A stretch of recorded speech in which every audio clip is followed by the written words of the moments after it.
Hello, everybody. Hope you're all doing well. Two big things before I start these reviews. So, I watch a movie a day. I review all of them on Letterboxd. Please check out or follow my Letterboxd channel. I switch up my 4 favorites on Letterboxd each month because I watch that much. So, these are my 4 favorite first watches of June 2026. Second note, YouTube has refused to monetize this channel. This is the second time this has happened. This is not going to stop productivity of my videos. You'll get them at the same rate, maybe even a little bit more. But please subscribe to this channel, interact with the videos, like and subscribe, tell your friends if you're interested. I want to keep this channel alive and just continue to grow this great community. I've really appreciated y'all coming out for this. I love talking about film and giving my expertise and mindset on everything that I watch. I got 4 real interesting ones for you today, so let's get to it. Before we get started, this batch of films contains brutal subject matter in each film. It is engaging content, and I'd still highly recommend everything, but I will go into the gist of what makes them all a little bit taboo. Favorite watch of last month is Happiness. And while the title sounds pleasant and disarming, it is anything but. This is an amazingly written film focusing on people in places of desperation and how far they'll go to achieve a distorted feeling of happiness. Do know what you're getting into. This film has some of the most sensitive and taboo subject matter, and it tackles everything head on. A shortlist includes serious self-harm, child predators, PDF files, grooming, perversion, depression, anxiety, dementia, ignorance. I could go on. It plays out like Paul Thomas Anderson's Magnolia, intertwining every aforementioned personality and their desires and wrings character depth into each situation. This film also encourages the viewers to laugh or play along with each situation as unfolds. This is one of the most morbid black comedies I've ever seen. Yet each situation is compelling. There are very few dull moments. Our characters are given added definition to their personalities and how far they'll go. It's fascinating, riveting, and disturbing, fulfilling each of these qualities to the full degree. This is an incredible ensemble cast, and everybody is perfect for their roles. Dylan Baker gives one of the most pivotal performances I've seen in a long time. It's an impossible tightrope to balance, following his plot with intrigue given the context, and there's a conversation with his son at the end that is just chilling. I felt a unique affect within every performance and character thread. This also has the funniest epilogue and ending I think I've ever seen. I laughed until I cried for probably like 5 to 10 minutes. It's hilarious. If you know, you know. Balancing the tightrope of hilarious and profound is a difficult one, and there are a few scenes that don't completely work, but the transitions are perfect. It feels so inspired and follows thematic tie-ins to each plot line, and everybody here feels so genuine, playing into a comedy and drama with that same nuance. This is undoubtedly one of the most messed up films I've ever watched, but I've never seen anything like this.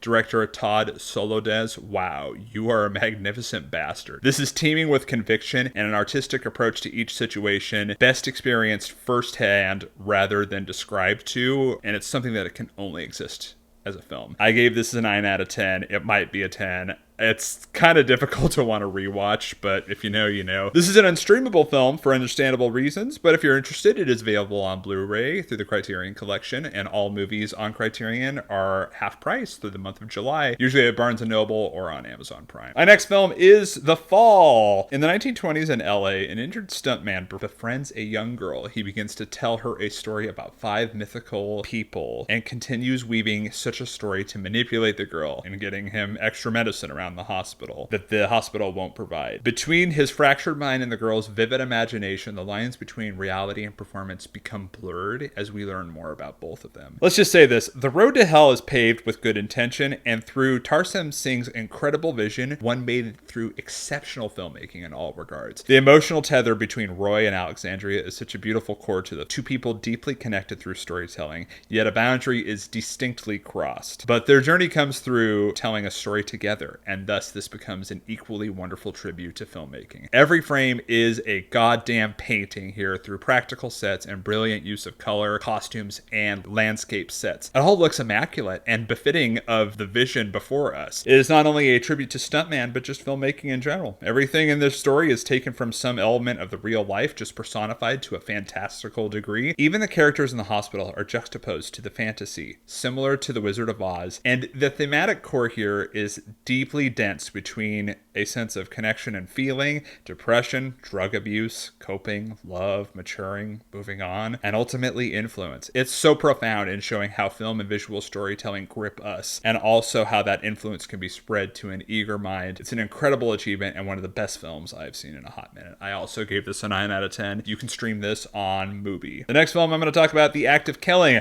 Meet Anwar Congo and his cronies. They're a group of men seemingly lighthearted in their banter, but are some of the biggest living war criminals. Documentarian filmmaker Joshua Oppenheimer meets these former Indonesian death squad leaders and asks them to reenact their real-life killings in various ways. As they continue to reenact their crimes, the lines between performance and reality become blurred. Sound familiar? And we get a full picture of how these men really are. Here's what I got to say about this. Wow, what a radically disturbing documentary. The lines between art and reality are very blurred because of how well Anwar Congo and his affiliates take this project so seriously. These men make a fake film in this, where they commemorate their actions, their own undoings, and it is laughably bad production. It further iterates how desensitized, narcissistic, and downright despicable they all are. Balls to Joshua Oppenheimer, especially with one of the best offhanded callouts in a documentary near the end of the film. It begins a riveting dynamic between him and Anwar. It feels like rare lightning in a bottle concept where Congo actually develops his internal dialogue, yet he's captivated by everything he's doing theatrically. There are several shocking moments in this. The method he uses to kill people, this poor guy who gets interrogated, the general pride most of these men have, and unfortunately I could go on. Lots going on within this, several little narratives, all seeing some evolution. I feel like this movie captures something very profound upon transcending and documenting this experience as seriously depraved and distorted version of art, and Oppenheimer's navigation of the narrative is just very impressive. I also gave this a 9 out of 10. Quick note, if you rent this on Apple TV,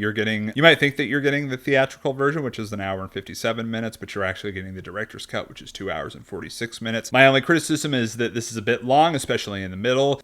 You can cover atrocities so much before it becomes redundant, but this finds unique angle at so many points, and you can predominantly rent it on Apple TV, I believe maybe Amazon Prime as well. Final film we'll be talking about is The Hunt by Thomas Vinterberg. This film is about Mads Mikkelsen as an elementary school teacher where his life is finally starting to come together. He's got a partner who cares about him, several great relationships with his close friends, and a career as an elementary education teacher. While life is going well, his best friend's daughter tries to kiss him at school. He denies this motion, and the daughter accuses him of being a child predator. The resulting narrative occurs. This is a nightmare. Narratively, the first act sets up things a bit schmaltzy, where you're aware of the plot, and it just feels like added elements for Mads Mikkelsen's character Lucas to just trip on through his journey. But the payoff is incredible, it's haunting, and deconstructs the base level of humanity given the utmost sensitive subject matter, and how a father, friend, educator, and partner is severely affected in all of those social hats.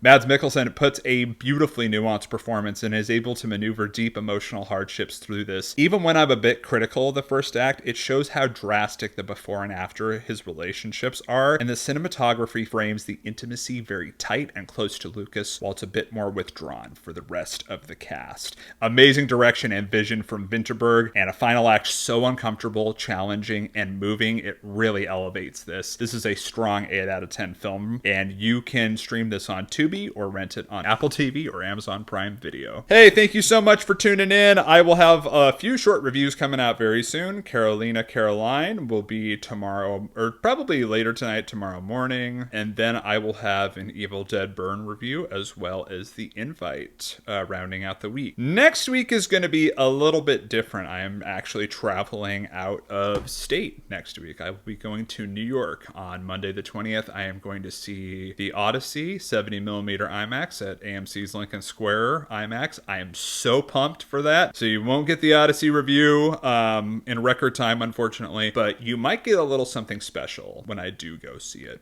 But there will still be, I'll still talk about a few films in the meantime. Hope you're doing well. Thank you for tuning in and supporting the channel. Please continue to support. I don't like asking people to like and subscribe, but it is truly how the channel grows. And with YouTube not wanting to monetize, it's going to be a fulcrum for this channel to grow. I really like just showing you guys what the films look like and offering my commentary, and YouTube does not seem to think that that's original content, but oh well. Anywho, thank you for tuning in. I'll continue to have more things for you. We might talk about Christopher Nolan's. I might rank Christopher Nolan's films next week. But yeah, hope you're doing well. Take it easy. I'll see you around. Thanks. Bye.